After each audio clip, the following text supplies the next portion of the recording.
Good morning and welcome to the new episode of Dr. Lamba's Awakening Call. Way back it was proved that socialism is a curse, saps initiative, destroys capital, human capital as well as money capital. It is basically harmful and it should be resorted only in very exceptional circumstances. And yet, majority of the people in India swear by socialism. As a matter of fact, Constitution has been amended to remove the word socialist, which was incorporated by Mrs. Gandhi at a time when it was a political need, not a economic need, not a country's need, but it was needed at that time. And then they added it, but they are still swearing by it, and the disinvestment by the Modi government is being viewed with horror. I remember it was way back in 1984, in the month of July, and I had to go to Mumbai.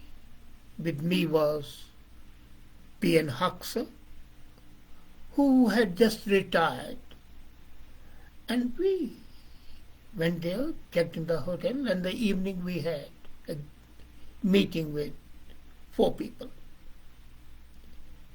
It was J.R.D. Tata, he was still alive at that time. It was Ratan Tata. It was Nasli Wadia and his wife Nargis Wadia, and 2 of us. And during the discussions, J.R.D. Tata made a very, very important statement. He said, I began my career at 55-year-old when I was an angry young man, and I could not stomach foreign domination. I end my life and career as an angry old man because the system of licenses and controls not only discourages honest free enterprise, but encourages a new breed of incompetence, bribery, tax evasion. That's a tragedy. And India was still suffering from that. And when Modi took action to remove this new breed of incompetence, bribery and tax evaders, hammers fell. Now, titans like J.R.D. surely go to peaceful places after they leave us. But I'm sure he must be smiling today. 70 years after his 20-year-old Air India was kidnapped, it is being returned to the family, to Tata Group. It has been returned. And it teaches us a few lessons. Mr. Singh Jaspal asked a question, why was it taken over in the first place? It was taken over to satisfy the whims and the fancies of a socialist prime minister who was a very competent prime minister. I admire him. But hey, the bee in his bonnet was one, that was socialism. And by that time, fortunately or unfortunately, Arthur Koestler had written a book, The God That He Failed. Arthur Koestler, the famous apologist for communism and socialism, arrived at that conclusion. And if you look at the record, Air India had 12 trade unions. Imagine it. Employees per union were double the global standard. And employee cost was at abnormally 20% of the revenue cost. That's unimaginable. So government had to do the disinvestment. I also recall in 1950s, the first time parliamentarian, Atal Bihari Vajpayee, asked why Ashoka Hotel was being built. This was a very veritable question. Government should not be running hotels, should not be doing business. So why was the government building a five-star hotel and not a hospital? The socialist ideological response of inadequate private capacity was not applicable here because socialism doesn't believe in five-star. If you compare that with Jamshedji Tata had set up Bombay's magnificent Taj Mahal Hotel in 1903. So there was no possible response. However, Nehru replied that the hospital would be built from the profits earned by the luxury hotels. Vajpayee's substantial question remained strategic. The trade-off that reconcile unlimited aspirations with limited resources are always not desirable. So in the Air India sale is important for three reasons: priorities, resources, mindset, and is a template for the Indian state to do more by doing less. Now, when I answered the question, I refer to the comment by saying, Jaspal, why was it taken over? As I said, it was taken over because Nehru wanted to show that the public sector was more efficient than the private sector was, which is not the reality, as we'll come to that. So coming to this, the first priorities. The priorities are that the private sector would achieve more and has always achieved more. If corporate strategies are art of creating unfair legal advantage, no government can run hotels, automotives, or steel companies competitively. Very clear. Public commercial enterprises have unfair disadvantage in human resources, as I told you. Air India had 12 trade unions. Employees per plane were double than the global standards. Anybody known to the minister would get a job. Whether it's required or not, jobs would be created. And the employee cost was 20% of the total revenue. Normally it should not exceed 2 to 3%. So if the commercial activity of the state generated prosperity was possible, then possibly Pakistan or North Korea would be the leading economies today. The state's core job is security, primary health care, education, research funding, justice, delivery. And they had suffered after independence because of the scarce public resources were directed to doing things that the private sector could do better. The sale of Air India in that context is a welcome shift in that policy. The priorities have to change. The second point is the resources. In 1953, the Hungarian economist Janos Kornai had given a very clear warning that the state sector firms indulge in investment hunger and do not fear losses because they know they'll be bailed out. Whatever happens, losses of 18,000 crores, doesn't matter, the taxpayer will pay for it and the government will write it off. Except for 4 or 5 public sector undertakings, all are a massive failure. They call them Navratna, 9 gems. So if there are more than 500 public sector undertakings, only 9 are doing good. Around this time, Air India cost the government only rupees 2.5 crores to buy. At that time they paid 2.5 crores. But since 2009, it has suffered a loss of 1.1 lakh crores. Imagination staggers. Now, if this was not incurred, this money could have been used to fund 15 years of school midday meals. It could be used to set up 660 medical colleges. So Kornai had termed this excessive money appetite as soft budget constraints. The Supreme Court agreed with it when it described Air India's 2007 purchase of 111 for 67 crores as unnecessary. They wanted to help somebody, so buy 111 planes. All of a sudden, normally you buy 5, 10, 15, 20. But 111 at 67,000 crores?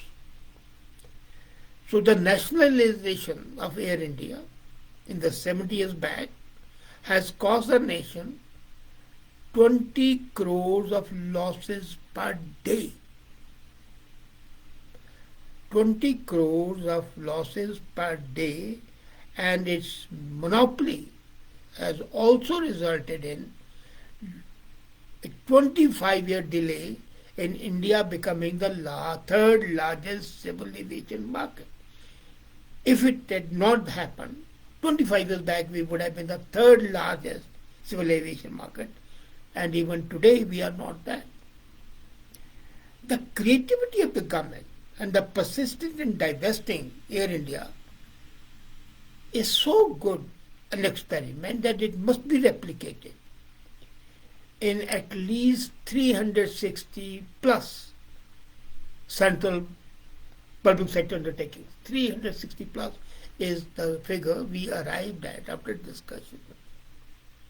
In parallel, now these are only the central government PSUs. The state government PSUs are more than 1,500, and they are poorly run, they are almost bankrupt, and they are a drain on the public exchequer.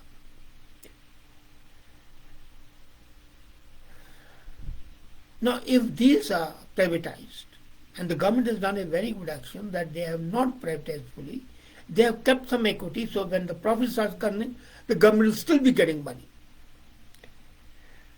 As a matter of federalism is also responsible with the public funds provided by the taxpayer and devolved by the trade union. Now comes the third important part. The first was the priority, the second was the resources, the third is the mindset. The 1970s government believed, I'm talking about Mrs. Gandhi's time, is omnipotence and captured by P.N. Huxers.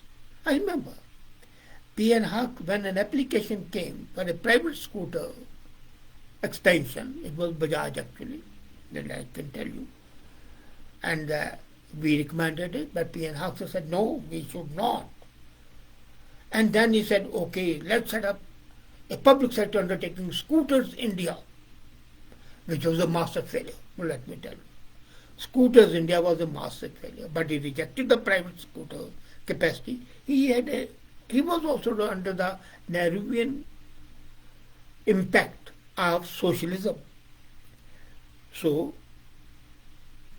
that was the mindset of the politicians and of the bureaucrats. Even today, as I said, I hear some poets also singing that the country is being made bankrupt by sale, forgetting the reality. The mindset is of control, command, and conquer. And it refers to 1955 Avadi resolution by the Congress Committee. And it's a century-old second-hand idea of a dead German person.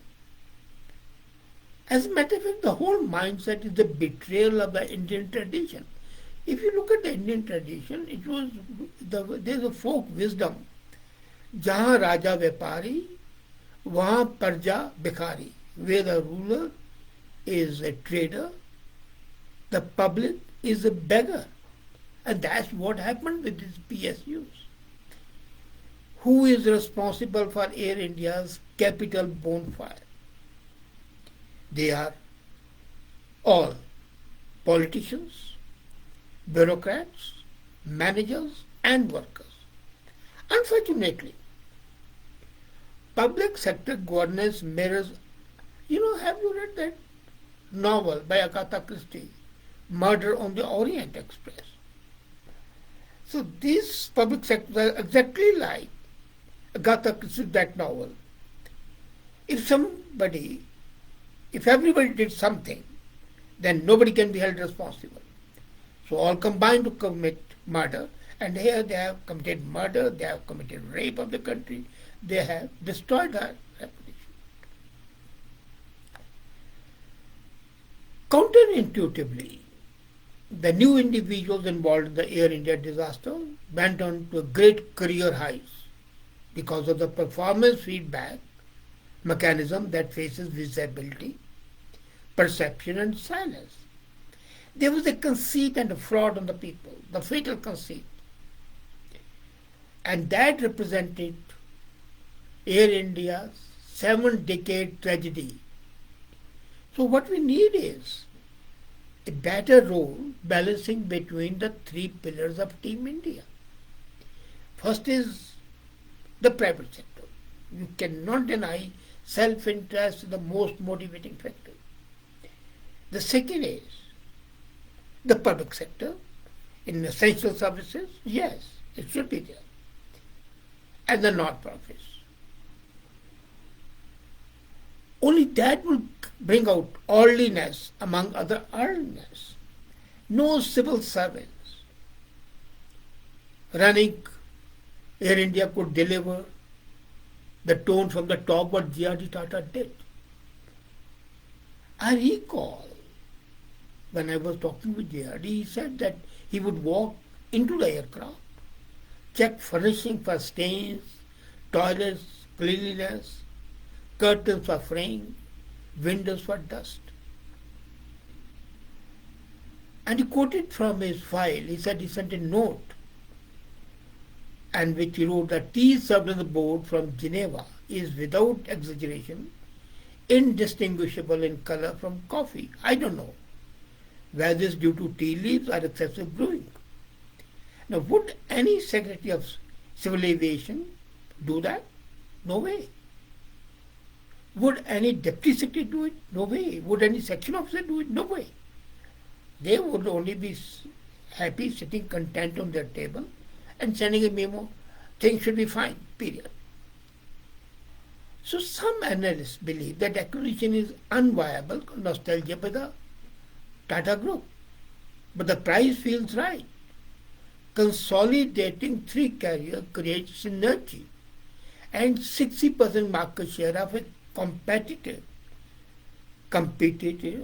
creates vulnerability. Most importantly, if the entrepreneurial business class like the Tatas don't make the risk, take risky but industry transformation, who will? And then look at what happened in China. Under Deng and Zhu, China converted over 2/3 of state-owned enterprises to private ownership. So if China, the high priest of communism, can do it, because they boosted the productivity. Under Xi, China is piling up debt, shoveling cheap credit to unproductive state firms and attacking the private sector. Let's not forget, China is powerful today because of 14 trillion GDP fueled by the private entrepreneurs, foreign investors, and multinational countries. Multinational companies, foreign investors, and private entrepreneurs have injected $14 trillion. China is dangerous because it now accounts for half of Asia's military spending. India lost the 1962 war for many reasons. But public appeals to knit socks, gloves, and fritters for our poorly equipped soldiers back reflected weak economy and a poor prioritization. Privatization hardly means a weak or a small state. Modern state is a welfare state, let's not forget it. But the top ranks of Norway, Sweden, Finland, government spend a share of GDP which is financed by the private efficiency. They don't have the public sector undertakings, they have the private sector undertakings. And that's why they are more successful. Why we have to reinvent the wheel? And if you want to increase India's tax to GDP, which is less than 18%, to over 30%, then you need a large, dynamic, inclusive economy that finances, focuses, and is accountable and decentralized. You have to say goodbye to the public sector undertakings. You have to accept that the self-interest, which is the private sector, is the most motivating factor and is the way to salvation. And this experiment of privatization, own, operate, and share the profits, is an ideal system, and ignoring all other work by Modi government, this work alone would create for him an eternal niche in the history of the country and the world. Thank you.